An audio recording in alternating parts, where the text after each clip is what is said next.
Sahabat pena Islam, tiap kekasih atau wali Allah memiliki keistimewaan dari makhluk Allah yang lain.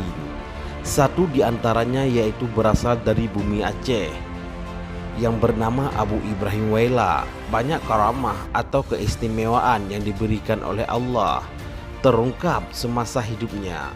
Namun sahabat pena Islam, sebelum kita memaparkan apa saja karamah yang pernah diberikan oleh Allah terhadapnya, alangkah baik jika sahabat pena Islam mendukung kami dengan cara mensubscribe agar sahabat mendapati notifikasi kisah karamah wali Allah yang lain.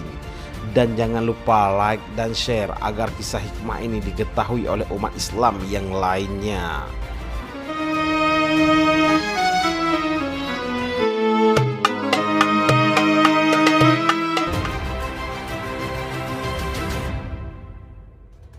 Sahabat pena Islam, Abu Ibrahim Waila merupakan seorang ulama pengembara yang berasal dari Aceh Barat.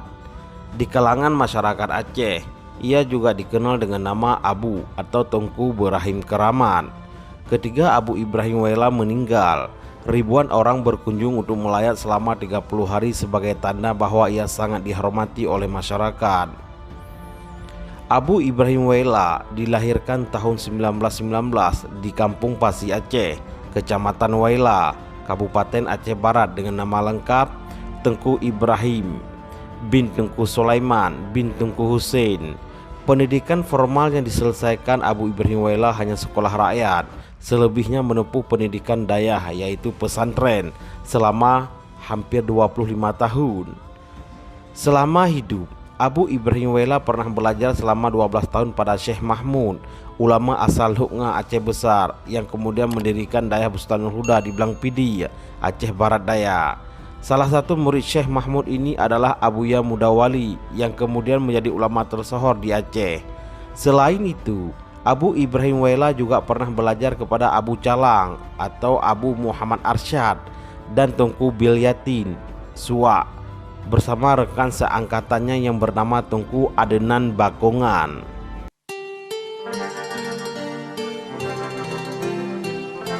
Sahabat pena Islam, setelah Abuya Mudawali kembali dari Mekah dan membuka Dayah Darussalam di Labuhan Haji, Aceh Selatan, maka Abu Ibrahim Waila kembali belajar kepada Abuya Mudawali selama 2 tahun untuk memperdalamkan tarekat Naqsyabandiyah. Selesai belajar kepada Abuya Mudawali, Abu Ibrahim Waila kembali ke kampung di Pasi Aceh. Tak lama setelah kembali ke kampung halaman, Abu Ibrahim Waila mulai mengembara tanpa seorang pun yang tahu kemana tujuannya. Menurut seorang menantu yang bernama Tengku Nasruddin, Abu Ibrahim Waila pernah menghilang sebanyak 3 kali selama hidupnya. Pertama sekali selama 2 bulan, kedua kali selama 2 tahun, dan ketiga kali selama 4 tahun. Setelah menghilang untuk ketiga kalinya, kemudian Abu Ibrahim Waila kembali ke keluarganya dengan kondisi rambut dan tubuh yang tidak terurus. Karena kondisinya yang seperti itu, maka banyak orang yang menganggap kalau Abu Ibrahim Waila sudah tidak waras.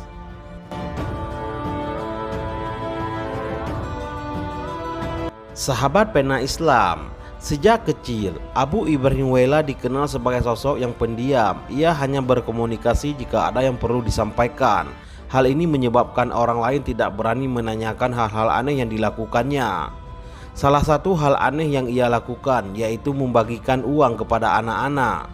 Menurut menantunya yang bernama Tengku Nasruddin, Abu Ibrahim Waila sering membagikan uang yang dimilikinya kepada orang lain yang membutuhkannya tanpa perhitungan.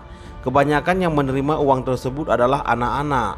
Terkadang ada anak-anak yang menerima 50.000, 20.000 atau bahkan 1.000.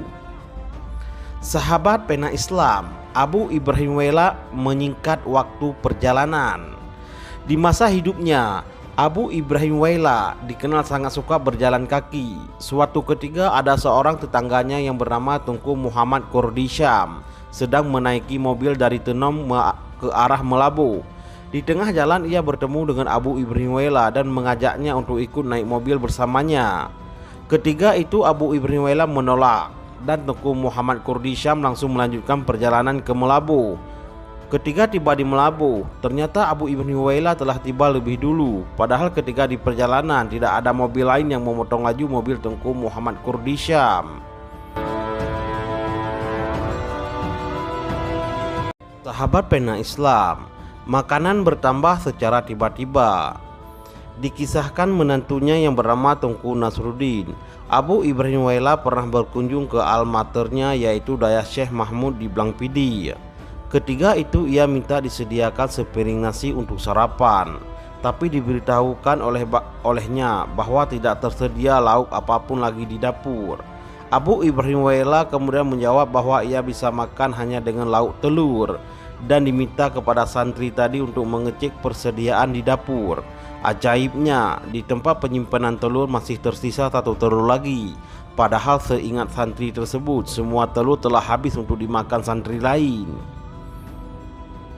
Kemudian ada kisah satu lagi, yaitu Abu Ibrahim Wailah datang berkunjung ke rumah salah seorang saudaranya dan beliau meminta sedikit nasi dengan lauk sambal udang belimbing.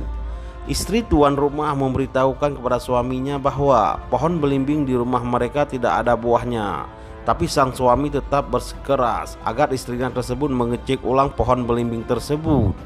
Ketika diperiksa kembali, terlihat bahwa pohon belimbing tersebut memiliki 3 buah belimbing yang cukup untuk membuat sambal seperti yang diminta oleh Abu Ibrahim Wailah.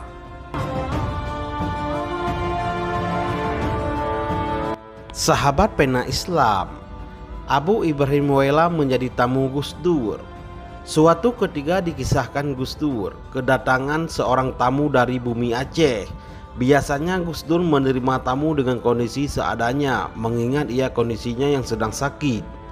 Berbeda dengan biasanya, sebelum tamu tersebut diminta masuk ke dalam rumahnya, Gus Dur berburu-buru berganti pakaian dengan pakaian rapi seperti akan menyambut Hari Raya Idul Fitri. Ketika tamu tersebut masuk, Gus Dur dan tamunya tersebut hanya bersalaman dan tidur dalam posisi duduk selama lebih kurang 15 menit. Setelah sang tamu bangun, ia langsung berpamitan tanpa ada obrolan apapun. Ketika hal itu ditanyakan, barulah diberitahukan bahwa yang sedang datang itu adalah Abu Ibrahim Wailah, seorang ulama sufi dari Aceh.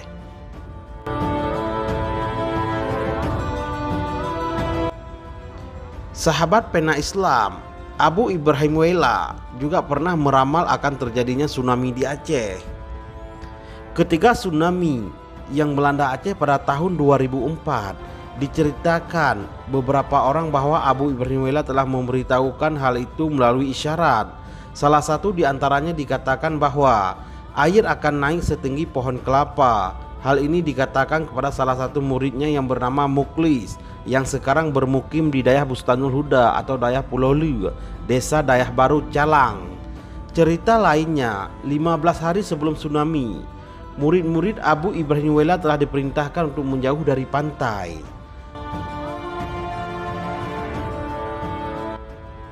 Abu Ibrahim Wailah wafat pada hari Sabtu 15 Juli 2009 pukul 16 waktu Indonesia Barat pada usia 90 tahun. Ia dimakamkan di Desa Pasi Aceh, Kecamatan Wailah Induk, Aceh Barat. Hingga saat ini, makam Abu Ibrahim Wailah masih ramai dikunjungi masyarakat sebagai tanda penghormatan kepadanya. Nah, sahabat pena Islam, itulah kisah wali Allah dari bumi Serami Mekah. Semoga menarik dan bisa diambil hikmahnya.